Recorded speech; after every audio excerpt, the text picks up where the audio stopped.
Hello and welcome back to another Rush Duel Links deck profile. Today we're taking a look at Wyrms, and more specifically maximum Excavator Wyrms, because there are a handful of different Wyrm skills, but this one seems to be the best overall. This is the one that seems to win the most games and puts in a winning position most of the time. So first off, this skill can be used if all the monsters in your deck are Wyrm type. This does take away some key staples. We can't play things like Essel, we can't play things like Siesta Torero, and we can't play things like the Light Sorcerer of Sanctity. Now, we don't necessarily need any of those cards though because of the way the deck works. But the effect is that we can choose one face-up monster on our field. This turn that monster gains 100 attack. Now, this might seem kind of pointless, 100. But what this does mean that if we have a 2500 attack monster and our opponent has a 25, we can now attack over it. And in the mirror match, because of the field spell, generally both of your monsters end up being 29. So again, this lets you get over that little hump and just clear the monsters. So this boost actually does become quite relevant. And if there were 10 or less cards in your deck when you use this skill, it inflicts piercing battle damage. Now this is very, very important because Wyrms are one of the decks which has often struggled to get damage through set 3 pass. This is something that generally every deck has to overcome. If your deck can't do anything through set 3 pass, generally your deck is not considered very good. But thanks to this skill, we can get a lot of damage in, especially if we use this with our maximum, which can get to ridiculously high attack. The problem is we have to have 10 or less cards in our deck in order to gain this piercing, which can get a little bit tricky and can lead to some very slow games. We just kind of wait until we get into a position and hope our opponent doesn't draw it out to our maximum. But the skill does do one extra thing, and actually it's arguably even the best thing the skill does.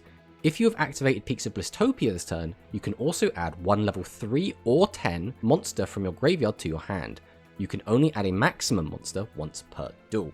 So this is very, very good. If we get copies of Peaks of Blistopia, we can basically take any level 3 monster back to our hand, which is really, really good. We can use this to get back our Drillzard or our Picklon, which we'll talk about in a little bit. But just getting those 3 bodies is already really good.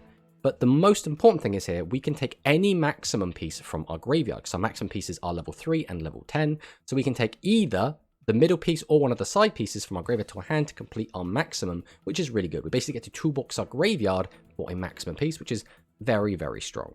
So I guess we'll talk about the maximum first. Now, the first key thing about this maximum is the middle piece has 2500 base attack. This is pretty much unheard of in this era of maximums. 2500 attack is obviously a really, really good stat, which means we can just tribute 2 monsters and get this out as a 2500 beta that again will gain that 400 attack from our field spell up to a 2900 attack monster, which is really good. On top of the fact that if we do use our skill, if we activate the Peaks of Blistopia, we can then take this card back to our hand and then tribute summon it, which means we'll just have easy access to a 2900 monster from our graveyard, which is really good. But the middle piece effect is rather uninteresting. This card cannot be destroyed by your opponent's trap card effect, so it's the generic maximum effect. But when we get to the other pieces, that's where things start to get a bit more interesting. So first off, we have the L piece. This card gains attack equal to the number of cards in your hand times 300. So a lot of the time when you summon out this max, it's going to come out as its 3500, then you'll have, let's say, 2 cards in hand, and its attack will jump up by 600 up to 41. And then if we have our field spell out as well, which would be quite nice, it's a 4500 attacker, so it's a very big attack monster. If it survives through our opponent's turn and gets back to our turn, we'll drop to those 5 cards, it will become 5000, and again with the field spell becomes 5400, which is quite a problematic number, because if our opponent has something like a Talismanic Seal Array, they can reduce our attack by 2000, but if we're at 54, we go down to 34, which they still need a maximum monster to clear, which is why Talismanic Seal Array is still good against this deck, but it's not necessarily always going to out this monster. Oftentimes we do actually see people hitting this with double Talismanic Seal Array just for a chance to clear it, and if we do have something like a negate attack, that makes us feel like we're in a really, really strong position. And the other piece, which is the R piece, is we can place 1 card from our graveyard on the bottom of our deck to destroy a spell trap on either side of the field and draw 1 card. So this immediately will increase the number of cards in our hand, which again increases our attack points, as well as pops one of our opponent's back row, which can be really important because if our opponent does have something like a negate attack and we clear it, that's really, really strong, especially if they have something like a Tribute to the Doomed or a Talismanic Seal Array and we get to hit those instead. So it just works really, really nicely. On top of the fact that if we do pop a field spell, we get to draw an additional card. So quite often, what we can do is pop our own field spell to get an extra 200 attack basically, but in the mirror match this is especially good because you can pop your opponent's field spell, which won't change the maths because if everything's a worm it doesn't matter anyway, but you still get to draw those extra cards, which is always quite nice. And the backup boss monster of the deck is the Constructor Wyrm Bill Dragon. So Bill Dragon's a pretty cool card, 2500 attack, again fantastic attack stat, 2000 defense as well, so it doesn't just immediately lose to something like Shield and Sword. As long as we have a face-up field spell on our field, we can special summon one worm-type normal monster from our graveyard face-up to our field. So, currently, there aren't that many good options. There is the 1900 Big Roller, but that card I am not a big fan of. I've never really been a huge fan of that card. The only real use I see for that card is if you're kind of stuck on the max and you just want to get rid of it and you tribute over it. Other than that, I'm really not a big fan. But eventually we will get better normal worm monsters. There is a legend one that's 2900 attack, and there is a regular level 7 worm, I believe, which is a 2400 attack, which again, both under the field spell become 28 and 33 respectively, which are really good stats. But for right now, this is basically just get a body back, and the best body in my opinion to bring back is the Constructor Warrior Shovelon, who again with the field spell becomes a 1900 attacker, which is really good. Next up we have Picklon the Constructor Fairy. This is a level up reward from Asana, so you'd have to grind her out to get this, but we can send a worm monster from our hand to the graveyard to draw one card. It's pretty standard. We can use this to try and draw into maximum pieces most of the time. It unbricks our hand sometimes. It's just generically okay. Its stats are a bit awkward, especially since even with the Peaks of Plastopia buff, it only reaches 600, and the Peaks of Plastopia will actually lower its defense, which makes us a little bit more vulnerable to something like the machines. Next up, we have one copy of Constructor Princess Pylon, and this card is only really in here because we ran out of low-level worms to put in the deck, so this is just kind of the extra one, but its stats kind of suck. Then we've got 3 copies of Drillzard. This card becomes a 1500 attacker under the Peaks of Blistopia, which is not awful, right? It's okay. But more importantly, this is a level 3, so between this and the Picklon, we want to make sure we get one of these in the graveyard so that we can use our skill, so Peaks of Blistopia can basically return one of these cards back to our hand. Because whenever we want to get just a body back to either just fill space to put something in defense or to tribute off, we don't really want to be using it on the maximum pieces because we can only do that once. So when we do go for the Peaks of Blistopia to get a maximum piece back to our hand, we really want to make sure that we're maximum summoning that turn. And then finally, we have Constructor Warrior Shovelon, which again, 1900 beta, is pretty good. The main downside a lot of these cards have is their very, very low defense values is a bit of a letdown, especially since Peaks of Blistopia will lower those defense values even more, which means this deck can be a little bit susceptible at times to Shield and Sword. So, as for our spells and traps, first we have Primal Howling, which is an okay back row removal card. So if we have a face-up worm-type monster on our field, we can place one spell or trap from your opponent's field on the bottom of the owner's deck. So this is an interesting way to get rid of spells. Basically, by putting it to the bottom of the deck, unless they shuffle, it's effectively gone, right? But they can still get it back again if they shuffle or if they draw all the way down to the bottom of their deck. However, destroying cards is generally better, but this is still an okay. This is kind of the next best thing to destroying them. The one little niche interaction this does have is it does mess up plants, and if they want to use their Neo-Plandish's effect to mill the bottom card of their deck, and if they hit a plant, they gain a boost, Primal Howling kind of counters that, which is kind of a funny little interaction, but that deck isn't very good anyway, so I don't think it really matters. Next up, our Legend spell, we're playing Tribute to the Doomed. The reason we're playing Tribute to the Doomed is in case we find ourselves in the mirror match, we really want a way to defeat our opponent's maximum. In the mirror match, basically whoever gets their max out first tends to have a massive advantage because you're first able to fill your hand up with more cards and thus make your guy really, really big. But Tribute to the Doom doesn't care how many cards your opponent has. It doesn't care how big the maximum monster is. It just gets rid of it, so it's absolutely fantastic. Now, you could just as easily run Monster Reincarnation. Monster Reincarnation will help you get the maximum out more often, but does it matter if we can get our maximum out more often if we can't out the enemy max? So Tribute to the Doomed, I think, is imperative in this deck. Now, one thing I will say is that some people, including myself, have been playing Talismanic Seal Array in this deck as well for the same reason. But Talismanic Seal Array is only really good, and only really, really, really good, if you're playing against exactly a maximum deck, or more specifically, the Wyrm deck, because of how the Wyrm works. Basically, our maximum can out other maximums, except itself very easily. So we don't have to worry about that too much. Talismanic Seal Array will basically just be for the mirror, but again, it is nice to just refill your deck with more cards to be used later. Next up, Peaks of Blistopia. So this card is fantastic. This basically lets us bully other people. So while this card is face up in the field zone, face up Wyrm type monsters on your field gain 400 attack and lose 400 defense. Again, very, very relevant. 1900 level 4. We get 2900 beaters. Very, very good. This is basically how we just beat over 25s. We just become bigger than them. Then we have Negate Attack. Again, if you can run this trap, you probably should. It is absolutely fantastic. It can save our board. It's especially good if we get out the maximum. So our opponent will try to out it with probably something like a TSA. Then if we can protect it with the Negate Attack, we're golden. We'll just draw up to our maximum hand size, and our maximum will get really, really big. And then there's Buffered Slime, another must include in pretty much every deck. Being able to survive the turn is always going to be really, really valuable. Obviously, it doesn't work its maximums, but that's pretty much the only bad thing about this card. Then we have a new trap card, Heavenly Bliss. Heavenly Bliss is a pretty cool trap. So when a monster on your field is destroyed by an opponent's attack or their card effect while you have no other monsters on your field, you can change one face-up monster on your opponent's field to face-down defense position. If the original level of the monster destroyed was 10, you can destroy one face-down card on your opponent's field. So this is a really, really cool trap. Basically, we can just summon out our maximum or just the middle maximum piece, have it on the field. Then if it does get destroyed, and it was in case of the maximum, it has to be the only monster. But if we just have this as the last monster on the field, or the only monster on our field, even if it's just the middle piece, and it gets popped, we can flip something face down, which means that's one attack that's not coming directly at us that turn. And because it was the level 10 that was destroyed, we can then destroy any face down card in the opponent's field, which can be the monster we flip face down, but also could be any of their back row. So very, very, very good trap.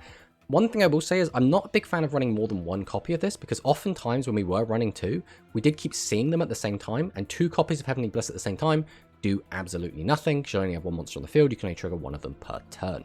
But one card that does still work with Heavenly Bliss is Music Princess's Recital. This again works really well to protect the maximum. It won't protect you against an enemy maximum, but neither will Heavenly Bliss.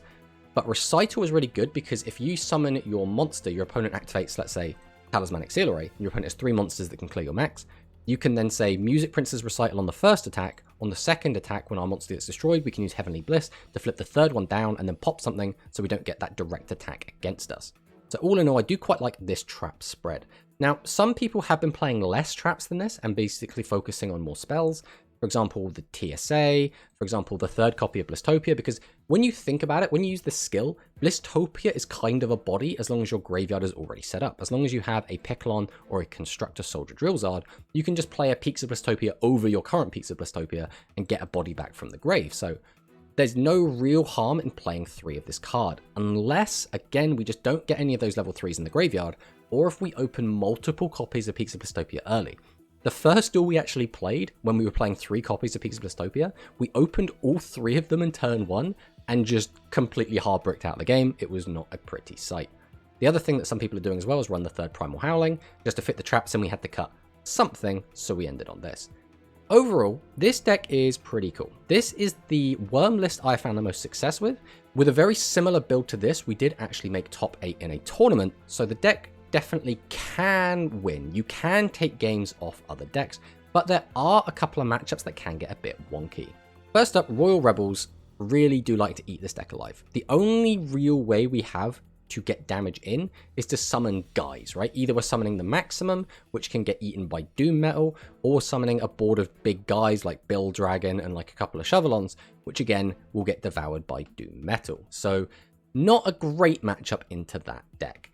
The other deck that's really kind of problematic for us is Vast Vulcan. Vulcan can pop our field spell, burn us for an extra 800, as well as reduce our maximum's attack by 1800, which is not a small number. And if they're also playing something like Talismanic Seal Array, they can get us even lower. And if we don't have something like exactly Negate Attack, we will just lose our max, we'll take a crap ton of burn damage, and they just get to basically effortlessly dismantle anything we do, and then burn us for a ton on top. So that's another really bad matchup. This deck, though, doesn't have too bad a matchup into machines, and doesn't have too bad a matchup into Cyberse, which is something, right? I'm not going to say this deck is favorable into those decks, but I would say it's only a 45-55 rather than some sort of massive disadvantage. So all things considered, I think Wyrms is actually okay. I think out of the brand new decks from the latest box, I think it is a toss-up between Wyrms and Vulcan as to which one I actually think is the best. I think Vulcan is better into the decks that it's really, really good against, but there are some really, really bad matchups that it will just lose against. Whereas I think Wyrms is a little bit more well-rounded, but has less dominating matchups overall. But this is the deck. I'm really quite happy with how this deck turned out. I think this deck could do with a few more support cards, realistically. I think it needs a few more monsters. If we get Gantry Dragon and we do get Drake Crush and potentially some of the trap cards, I think this deck is going to be in an absolutely fantastic spot going forward, since it's actually doing okay. I'm not going to say it's doing great, but it's definitely holding its own in the current meta. But let's fire in some replays so I can show you what I've been talking about.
ラッシュデュエル。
get it!